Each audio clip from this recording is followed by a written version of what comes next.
Hello everyone, Mr. Storkin here. Welcome back to another tier list maker. This time to celebrate Agents of S.H.I.E.L.D.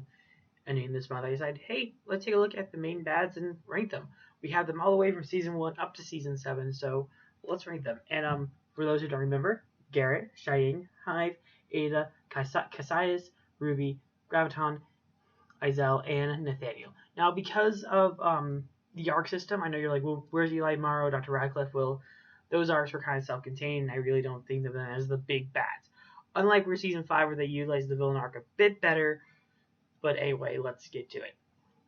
I always feel like we need to start with the best, kind of be like, oh, well, what's the sandwich? What's the best villain of the show? And that is by far Aydah. Yeah, Aydah is my favorite villain. Mallory Johnson did a great job playing her, and I like the way she brought the character to life, and I like that they kind of built up her becoming evil. Like it wasn't just like bam, she's evil. It's like it was kind of built up, and that's something I generally liked. I also liked her as a character, and overall, I think that's a great thing to be in. If I'm being honest, she was a great character and great actress who played her. I felt like Mallory Johnson did a great job, and so because of that, I felt like it was good. For D rank, part of me wants to go between these two villains because I felt like they were one of the worst. But one of them took the cake in that their plan was awful. Their storyline even worse, and that is it's Izel. Izel is the worst villain out there, which is a shame because season 6 is still good. It's not the best season, but it's definitely good. They knew what they were doing from beginning to end. It was a nice, clear shot story, even though it feels like 6 and 7 were meant to be the same season based on how they made season 6, but it was still somewhat entertaining. Now it comes down to the next of the villains up. I didn't really like Izel's plan, and it was kind of weird, convoluted, and not ultimately interesting. Um, should I just go around the line? But then I feel like I need like some are better than others. But let's go. Let's actually go. Let's kind of sandwich this in so we have the sandwich stuff. So I'm going with Nathaniel, and I'm going to put Nathaniel over Sybil's because Nathaniel kind of grew up as the villain. Well, we don't know what Sybil's plan at the moment. It feels like that he's going to be the clear main threat in the show. He definitely feels like the main threat. So because of that, and like, because him living was the first main change to the timeline, and because of that, he grew the powers and became more villainous and evil. I like his plan. He is a bit sadistic, and I love the actor who plays him. I'm very surprised. I actually like this character. So because of that, I'm going to give him an A ranking. He is nowhere near Aydah. Aydah is like the top tier villain. Amazing. But at the same time, it's like, oh, I think he's a really good villain. Next is Bill Paxton, a.k.a. Garrett. I didn't hate him. I really didn't. He was the first season's villain, so he wasn't the best. But having an actor like Bill Paxton play your first main villain is really great.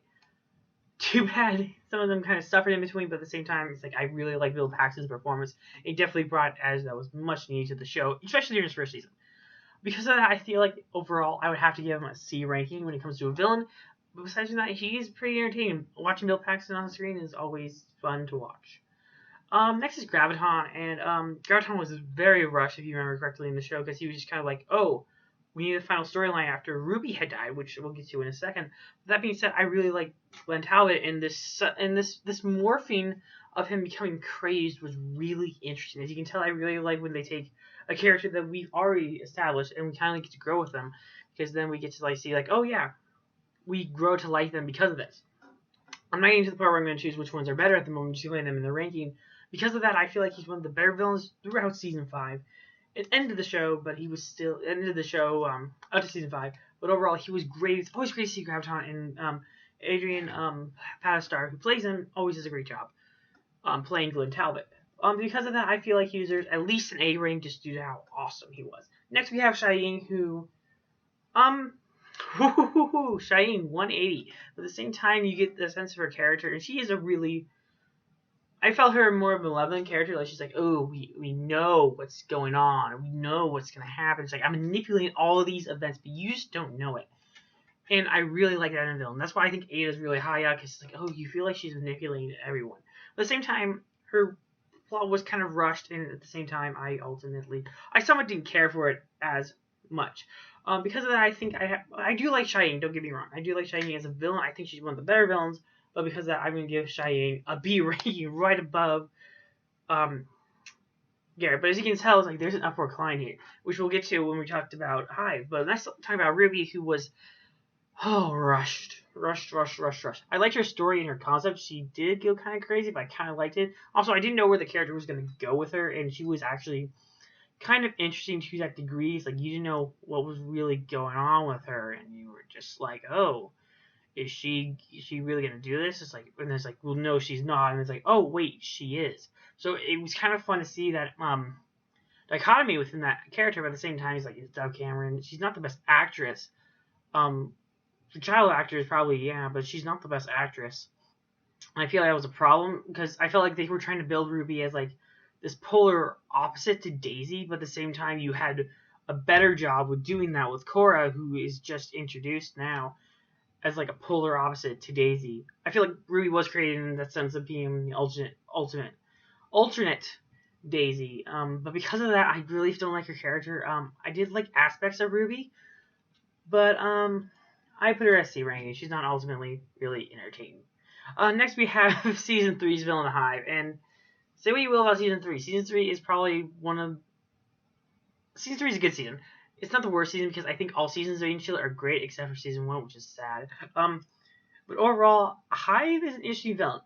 He was kind of manipulating things, and having the actor who originally played dear old Grant really made him more menacing. I really did like him. I liked him. He was kind of menacing. Like, he's like, oh, he was really overpowered. And the way the plot was kind of written to, like, destroy him was kind of interesting. His main goal was kind of weak, and his death was ultimately set, but I liked the mythos. I liked this legendary being, and he definitely had that being, especially when he controlled Daisy, and it's like, oh, what's really going on? He felt like he knew every minute. As soon as he returned to Earth, he was just like, here's my plan. I'm going to manipulate everyone to do this. And that build up to his return was good, because I generally do like him. Hive was a good villain. Up to that point, I'd say he was not my... Cheyenne was my favorite villain at the time, but then it's like, oh, well, he's very sadistic and he enjoys being evil. I like the villains that are just, like, malicious and love being evil, and they're just like, oh, we're evil. It's like, yeah, you are. It's awesome. So because of that, I have to give dear old Hive an S ranking. He is nowhere near Aydah, who is the best character in the show, but he deserves an S ranking. Now, the black sheep of the wool, Cassius, probably... Okay, here's my thing about Cassius. When I saw Cassius originally, he was kind of wimpy and so forth. But at the same time, it's like, oh, they're doing what they did with Loki, in that they're building up this weak character, but he's the master planner behind things. And he kind of was, but I didn't really hate his sadisticness. He was just kind of like, my daddy likes my brother over me. I will prove him wrong. And because of that, I know, like, well, that's what you said with Loki, which worked well, because he actually schemes and knows what he's doing. But ultimately, when it comes to, like, all the other villains, I think he's pretty weak. I think he's maybe right up there with Garrett and Ruby, but I think overall I would give him a D ranking, which is sad, because when you look at all of these, it's like, okay, so you're saying that there's a client village, because if you look at it, it's so C, B, S, so it stays there. And then D, C, but then it climbs back up, and then A, and then D, and then A. I want to rank between them. If you want to know, like, between the rows, I think it actually stands out pretty well where it is. A is my favorite, and then Hive.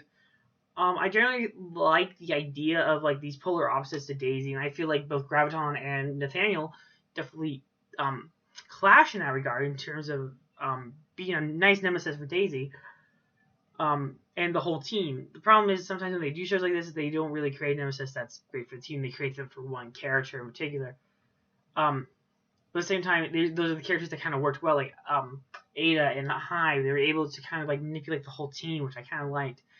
Nathaniel's been able to manipulate the whole team, which I like too. Graviton is someone we trusted for so long, so I put him high up there. Cheyenne definitely was a Daisy character, but definitely did manipulate a majority of the team.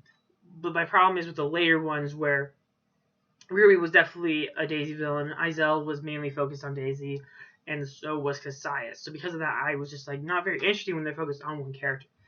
The one thing I really wish could put higher is Bill Paxton, because Bill Paxton is phenomenal in the role. Don't get me wrong. He's not the best villain, but he just like he enjoys every minute. And I do like that slow build up and that like sudden choice, like whoa, Ward's Hydra. And he's part of Hydra too. It's a nice build up, and I feel like it definitely adds to the show. I feel like Bill Paxton just generally loves it. I didn't like his death, and I didn't like his plan.